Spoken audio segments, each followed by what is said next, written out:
Facebook page माध्यम बड़ खुलासा कले भारत सदन में रही पूर्वतन बांग्लादेश प्रधानमंत्री शेख हसीना तांको सहित तांको भौणी देहाना को छात्र आंदोलन माध्यम केमिति जीवन शेष कर योजना प्रस्तुत कर से और तांको भौणी किपरि भाबरे एही षड्यंत्रରୁ बंचिबा सहित भारत आसिबाकु सक्षम हेले से नहीं रोचक तथ्य प्रकाश करिसेंती बांग्लादेशर पूर्वतन प्रधानमंत्री।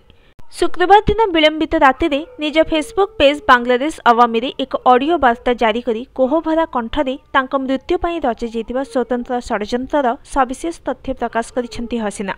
हसीनाଙ୍କ कहवा अनुसार तांको मारिबा पई एहा प्रथम षड्यंत्र नथिला। पूर्वरु मध्य अनेक थर एभली उद्यम कर किंतु से आल्लाहଙ୍କ आशीर्वाद कारणरू बंची जाइछंती। से कहिछंती गत वर्ष अगस्ट 5 तारिख रे छात्र मानक द्वारा चलिथिबा आंदोलन पई से क्षमतारू हटिबा परे तांको एवं तांको भौणी रेहानाଙ୍କୁ हत्या करिबा पई प्रस्तुत होइतिला ब्लूप्रिंट। तेबे पद जीवा परे से एवं तांको भौणी रेहाना जदि आउ मात्र 20-25 मिनिट बांग्लादेश रे रहिथान्ते तेबे निश्चित भावरे षड्यंत्रर शिकार होई मृत्युवरण करिथान्ते।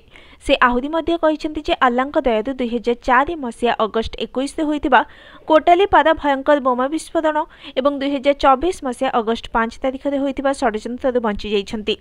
से कहिसेंती आल्लाह बोधुए तांको देश पई आहुरी काम करिबाकू जीवित रखिछंती।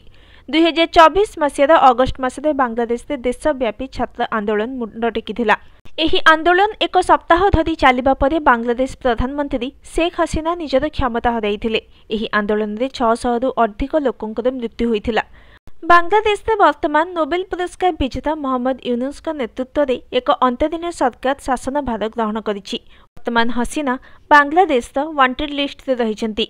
अन्यपटे जनवरी 6 तारिख में बांग्लादेश कोर्ट 77 वर्षीय हसीना विरुद्ध में द्वितीय गिरफ परवाना जारी करथिबा बेले भारत सदन में रही हसीना।